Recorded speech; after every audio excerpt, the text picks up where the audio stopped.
Boa noite. Eu não sei qual é o horário que você me assiste neste momento, seja qual for o horário, muito obrigado por sua audiência. Quem vos fala é professor Alípio Filho, de Manaus, no Amazonas. Sou professor universitário na Universidade do Estado do Amazonas e também conselheiro substituto do Tribunal de Contas do Estado do Amazonas. Bem, aqui são as minhas aulas, né? Se você está me assistindo pela primeira vez, eu separei 30 aulas para compartilhar com o grupo, com a sociedade em geral, aulas relacionadas à contabilidade pública.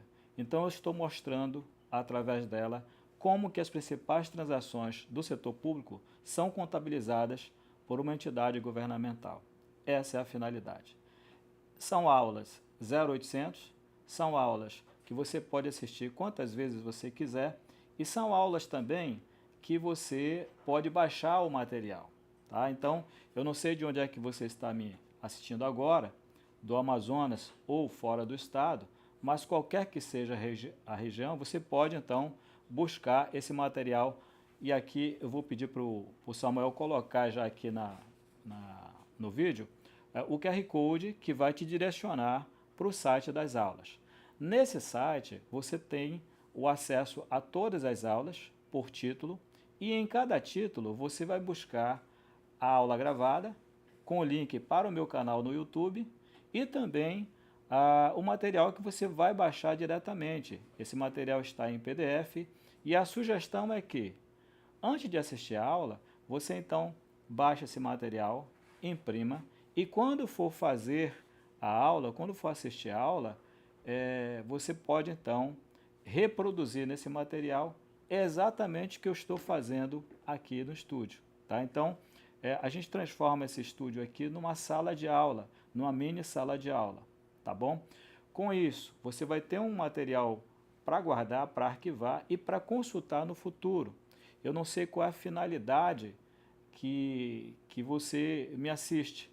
Se você é um bacharel em contabilidade, já concluiu o curso, mas quer então cobrir algumas lacunas que ficou no passado, no setor público, eu não sei se você ainda é um acadêmico de contabilidade e agora está lidando com essa disciplina.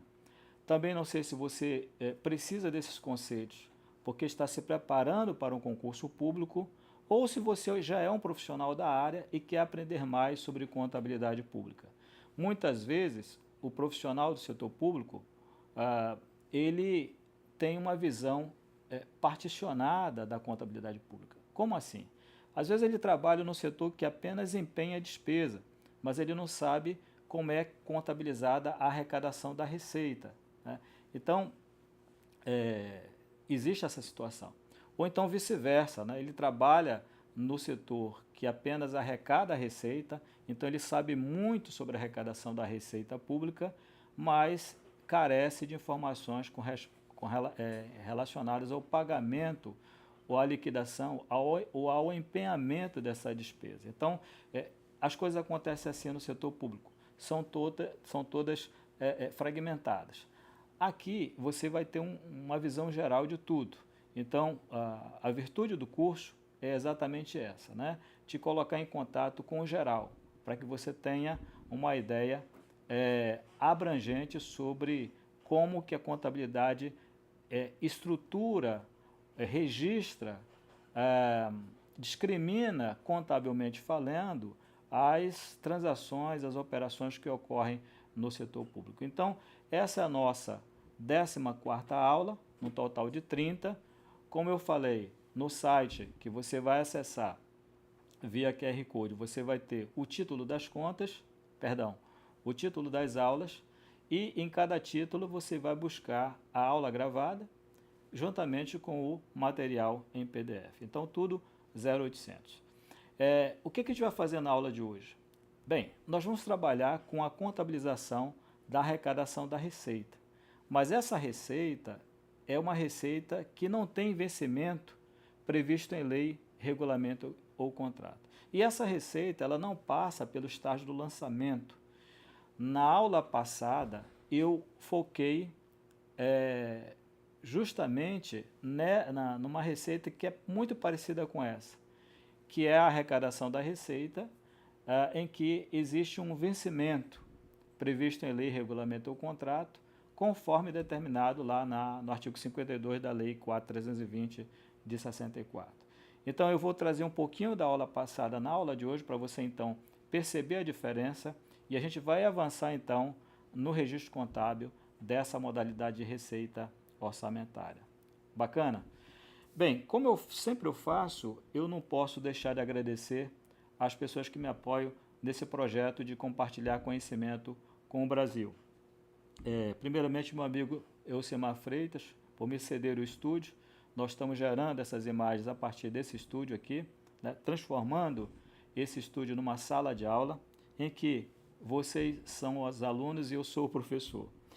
Bem, gostaria de agradecer também ao apoio do Cátedra de Brasília, na pessoa do ministro André Luiz, da presidente da nossa Audicom, da qual faço parte, que é a Associação dos Ministros e Conselheiros Substitutos do Brasil, presidente Belene Cunha, e também do presidente André Caria, que é o presidente do Conselho Regional de Contabilidade no Amazonas. Então, na pessoa de todos eles, eu agradeço o apoio às suas respectivas equipes. Bem, sem muitas delongas, vamos então para a aula de hoje. Repisando, eu vou tratar da contabilização da receita orçamentária sem vencimento. Sem vencimento. Como é que eu encontro isso? Samuel vai dar uma força aqui, já me colocar aí na tela o conteúdo da aula de hoje, que a gente então vai discorrer sobre esse tema. Tá bom? Então, vamos lá.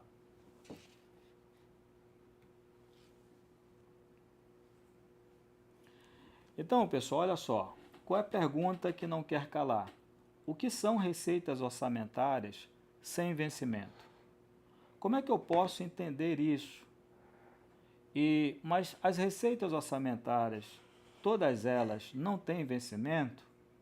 Né? É isso que eu vou explicar para você agora, tá? Então vamos lá. Presta atenção nessas duas modalidades de receita. As duas são receitas municipais. De um lado eu tenho o IPTU e de outro lado eu tenho o Imposto sobre Serviços.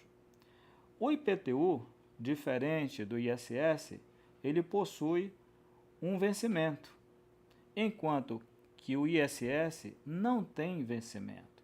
Aí você me pergunta, mas quando o sujeito vai pagar, o contribuinte do ISS vai pagar esse imposto para uma prefeitura, ele tem uma data de vencimento. Bem, eu não estou me referindo exatamente nesse momento a essa data de vencimento. Tá? É alguma coisa que acontece antes disso. Preste atenção na próxima tela. Olha só, quando começa o ano, a prefeitura encaminha o carnê do IPTU para a sua residência, correto? Significa dizer que você já está devendo, a partir do momento em que recebe esse carnê, para a prefeitura de Manaus.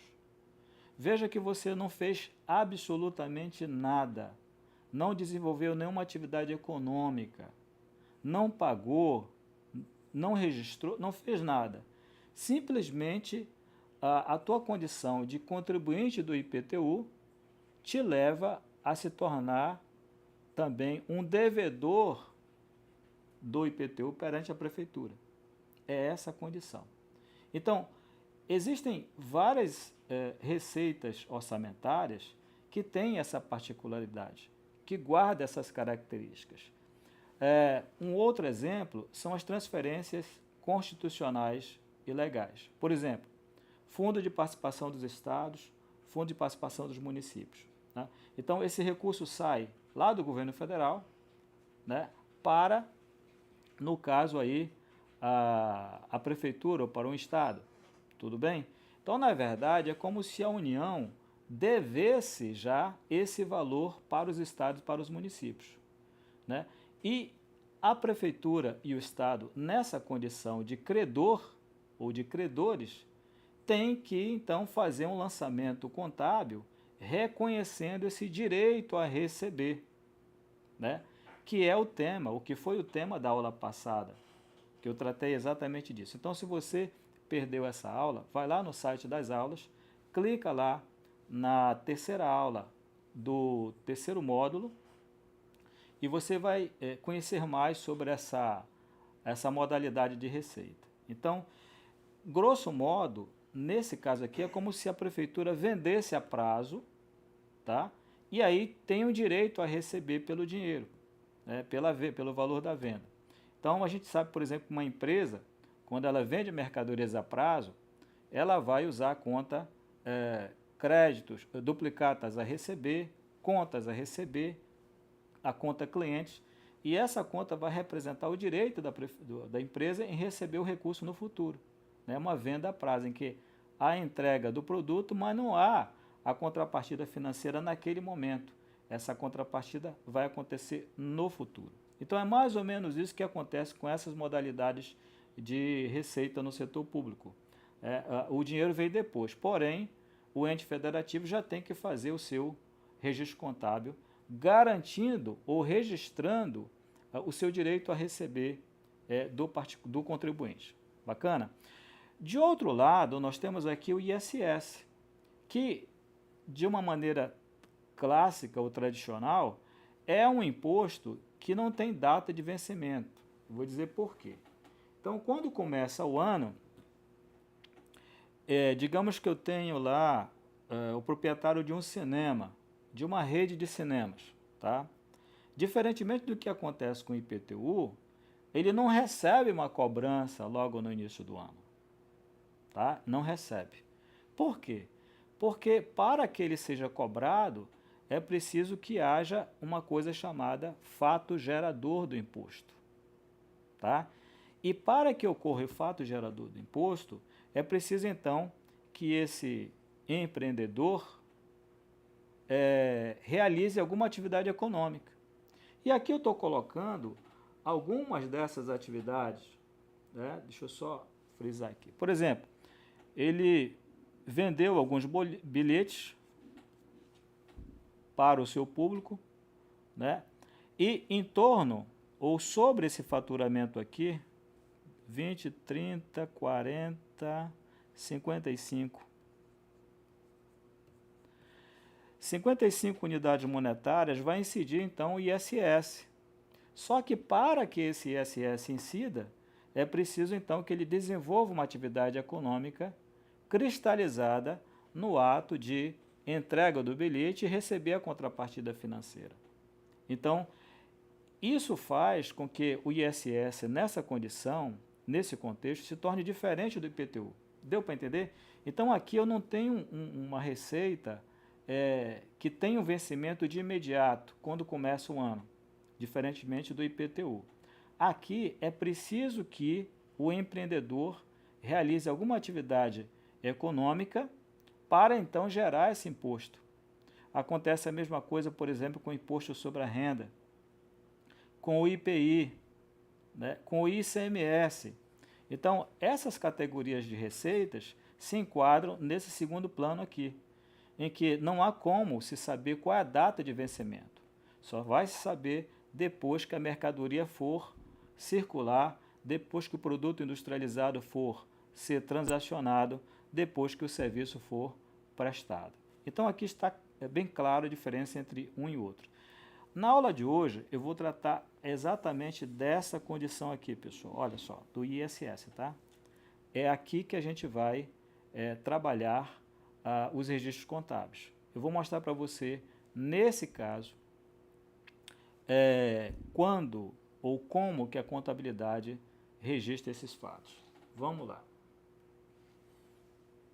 Aula exercício 4, módulo 3. Bem, aqui nós temos duas informações. A primeira, de natureza orçamentária, e a segunda, de natureza patrimonial. Tá? Nesse momento agora, nós vamos trabalhar com a contabilização da informação de natureza orçamentária. Então, vamos lá.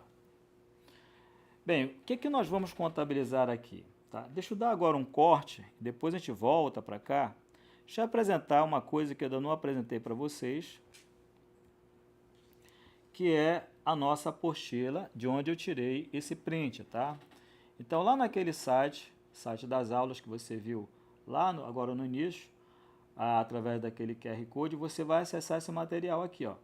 Então, eu apresento, eu disponibilizo para você um PDF e aqui estão os exercícios que eu trato na aula de hoje. Então, é daqui que eu printo e levo para lá, para a apresentação. Então, nós temos aqui os registros contábeis, as contas já todas formadas, só esperando o registro do valor respectivo. O balanço que vai ser afetado, no caso aqui o balanço orçamentário, na parte da receita, porque ele tem a parte da despesa, e o balanço patrimonial, né? Nós temos aqui também, e fechando na página 5 com a demonstração das variações patrimoniais. Então, esse tipo de contabilização vai movimentar 3 balanços: o balanço orçamentário, o balanço patrimonial e a DVP. Tudo bem? Então, a gente vai voltar aqui para a nossa aula. E agora sim, a gente vai dar sequência aos lançamentos contábeis de natureza orçamentária. Vamos lá. Então, olha só. Nós temos, então, essas contas: previsão inicial da receita, receita a realizar, receita realizada. Se você está assistindo a minha aula pela primeira vez, essas letras que aparecem debaixo dos razonetes, a letra P, marca o estágio da previsão da receita. E a letra A, o estágio da arrecadação da receita, que é quando a receita chega aos cofres públicos. Alípio, qual é o lançamento que eu tenho que fazer quando, então, começa o ano, né, lá para o ISS, lá, tá? Isso como receita orçamentária. Então, vamos lá. Eu faço, então, esse lançamento aqui, ó. Debito a conta previsão inicial da receita. Deixa eu só marcar aqui para você. Previsão inicial da receita, aqui, ó. E credito receita a realizar. Esse lançamento, na verdade, ele é muito comum nas aulas que eu estou dando para vocês. Desde a primeira aula, volta e meia eu apresento esse lançamento. Então, esse é um lançamento clássico, né? O que muda é apenas a operação, tá bom? Quando eu faço esse lançamento então vai ser exportado eletronicamente pelo sistema de informação contábil para compor o balanço orçamentário na parte da receita orçamentária, olha só. Então, o que vai fazer? O sistema já lança aqui a receita aqui, a tributária, tanto na previsão inicial quanto na previsão atualizada, e ele totaliza aqui os respectivos valores em receitas correntes. No caso aí, o valor é o mesmo porque eu só tenho uma fonte de receita. Se eu tivesse mais uma segunda fonte, ele iria então somar essas duas fontes e registrar aqui em cima, tá? Funciona assim. Eu não tenho receita realizada, tá? Portanto, o saldo a realizar aqui é 3.000 negativo. Por que 3.000 negativo? A letra C menos a letra B. Então, no setor público, o balanço orçamentário tem essa particularidade, tá? De começar do negativo e à medida que a receita vai sendo realizada, esse negativo a tendência é ser reduzido e zerar, ou até se tornar positivo no caso de excesso de arrecadação. O que eu faço a partir daqui? A partir daqui, pessoal, eu tenho então somente que completar o nosso balanço com os respectivos valores, conforme eu estou fazendo aqui. Depois, eu tenho um subtotal com refinanciamento. Aqui também eu vou reproduzir o mesmo valor, do jeito que eu estou fazendo aqui. Quando você então estiver assistindo essa aula, novamente com o teu PDF, você vai preencher esse PDF da forma que eu estou preenchendo aqui. Isso aqui eu não tenho operação de crédito ou refinanciamento, então está tudo em branco, tá? E eu tenho aqui um outro total, que eu vou fazer a mesma coisa, ó.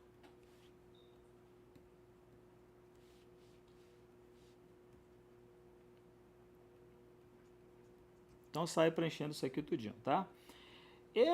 Essa linha aqui, déficit, eu não vou preencher. Por quê? Porque, na verdade, essa linha déficit é quando eu tenho despesa maior que a receita realizada. Então, o balanço orçamentário ele é formado por duas partes. Essa parte que eu estou apresentando a você é a receita orçamentária. A outra parte é a despesa orçamentária. Então, o que eu vou fazer? Somar na parte da despesa orçamentária as despesas empenhadas e subtrair das receitas realizadas. Se as despesas empenhadas for superior às receitas realizadas, então vai haver um déficit. Então, eu colocaria exatamente aqui nessa linha. Tudo bem? Então, por enquanto aqui, eu não posso ou não devo preencher absolutamente nada. E assim ficaria o nosso balanço orçamentário na previsão da receita, tá? Daqui a pouco eu vou falar para vocês como é que ele ficaria na realização. Tudo bem? Vamos então passar aqui. Agora sim, a realização, tá? Bem, o contribuinte pega então como é que se diz, a notificação, né? Gerou lá o imposto a pagar, no caso aí do empreendedor que trabalha com cinema, vendeu lá os bilhetes, calculou o imposto que ele deve para o ISS, que ele deve para a Prefeitura de Manaus, então recolhe isso nos cofres da Prefeitura. Quando ele recolhe isso, então a Prefeitura faz esse lançamento. Ela dá baixa na conta Receita a Realizar e traz esse valor para a Receita Realizada, 3.000 unidades monetárias. E aí eu fecho o ciclo da informação orçamentária ou da informação de natureza orçamentária. Como é que isso fica lá no nosso balanço orçamentário? Veja que a coluna da receita realizada ela é preenchida. Consequentemente, o saldo a realizar vai ser zerado. Ó. Aquilo que eu falei ainda há pouco para você, tá? Se por acaso outros contribuintes continuarem recolhendo imposto sobre serviço, isso é apenas uma previsão, o valor aqui da receita realizada ele tende a ser maior do que a previsão atualizada. Isso vai fazer com que ocorra valores positivos aqui no saldo a realizar. Esse valor positivo é o que a gente chama de excesso de arrecadação. E é a partir do excesso de arrecadação que eu posso abrir créditos adicionais. Tá? E sobre créditos adicionais, eu falei, creio que na segunda ou terceira aula do primeiro módulo, assista lá como é a contabilização dos créditos adicionais. Bacana? E aqui também eu vou apenas preencher da forma que eu estou fazendo aqui o meu balanço orçamentário. Tá? Então você, quando for fazer esse exercício, você preencha da forma que eu estou fazendo aqui. Então aqui é 0, aqui é 0 e aqui é 0. E aí eu fecho o meu balanço orçamentário. Tá? Então eu tenho esse cenário aí para a receita de ISS que não tem vencimento previsto em lei, regulamento ou contrato. Então finalizamos a parte da contabilização da informação de natureza orçamentária e aqui eu vou contabilizar a informação de natureza patrimonial. Vamos lá? Muito bem. Aqui eu estou no outro contexto, numa outra dimensão da contabilidade pública. Aqui eu preciso registrar o valor no patrimônio contábil. E esse patrimônio contábil é formado por ativo, passivo e patrimônio líquido, né? Vai impactar o balanço patrimonial e a demonstração das variações patrimoniais. Então eu tenho uma conta aqui que é muito comum no setor público, chamada conta única. E tem uma conta de resultado chamada impostos, taxas e contribuição de melhoria. A conta única, em termos de classificação contábil, é uma conta patrimonial, enquanto que a conta impostos, taxas e contribuição de melhoria é uma conta de resultado. Mas ambas, tanto classe 1 quanto classe 4, são contas tratadas pela contabilidade pública, no contexto do plano de contas aplicado ao setor público, são contas de natureza patrimonial. Não confundir classificação da conta em patrimonial e resultado com classificação segundo a natureza das contas no setor público, né? Além da classe 1 e da classe 3, eu tenho também a classe 2 e além da classe 1 e da classe 4, eu tenho também a classe 2 e 3 que, em conjunto, formam as contas ou as classes de natureza patrimonial.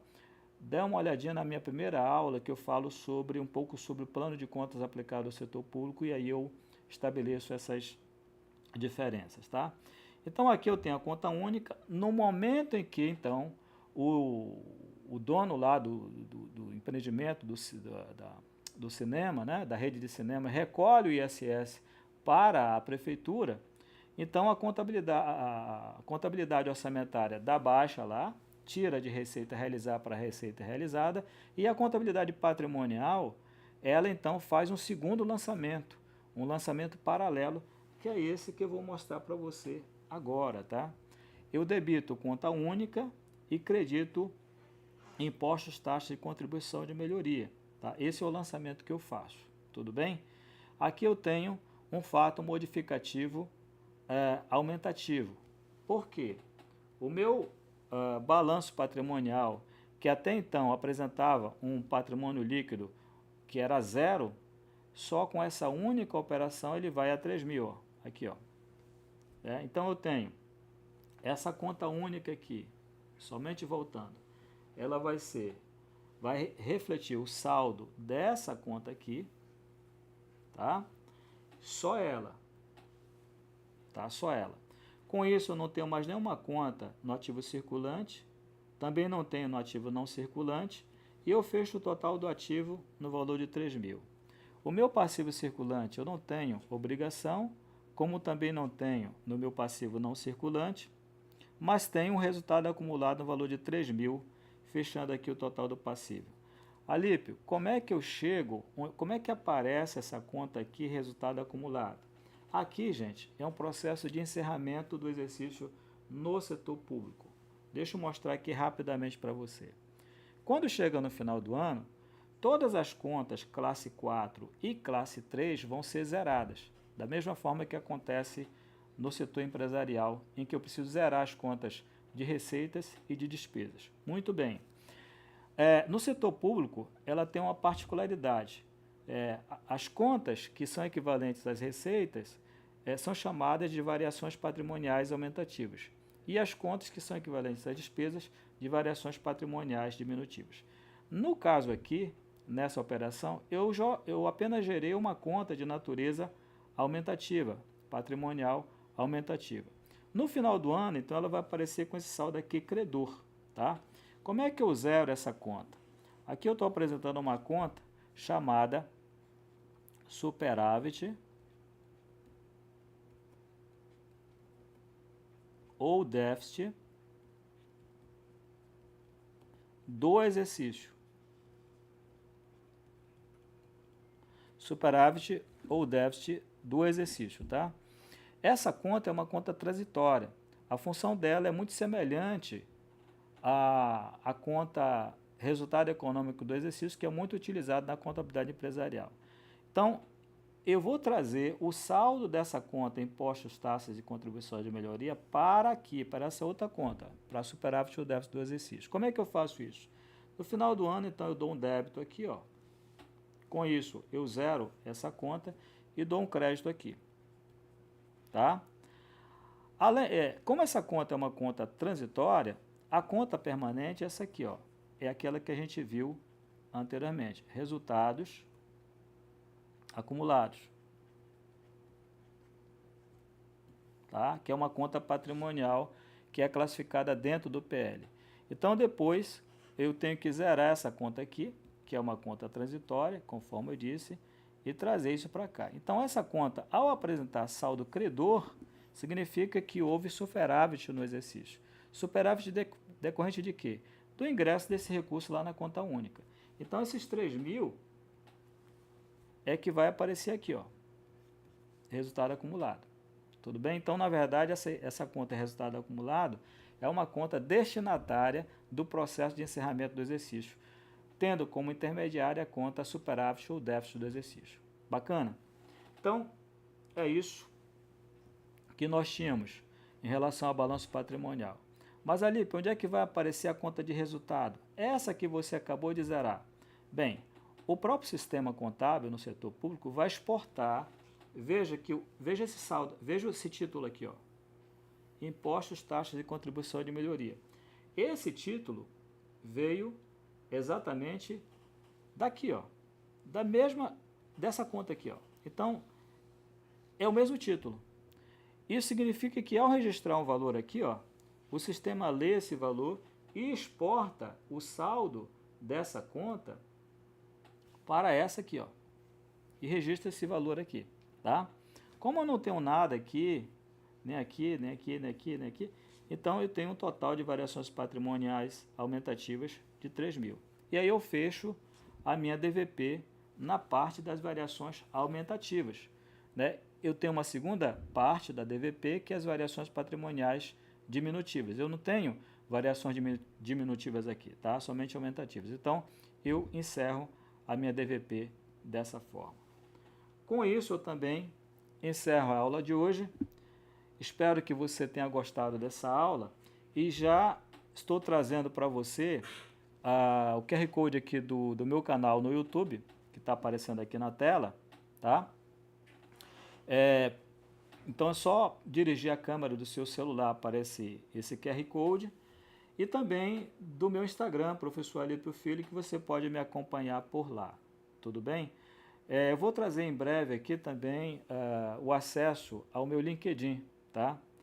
Para você então também acompanhar minha atividade profissional por lá. No mais, agradecer pela sua atenção, tá? Muito obrigado, espero que você tenha gostado dessa aula. Espero que essa aula tenha sido muito produtiva para você. Reveja essa aula quantas vezes você quiser, tá?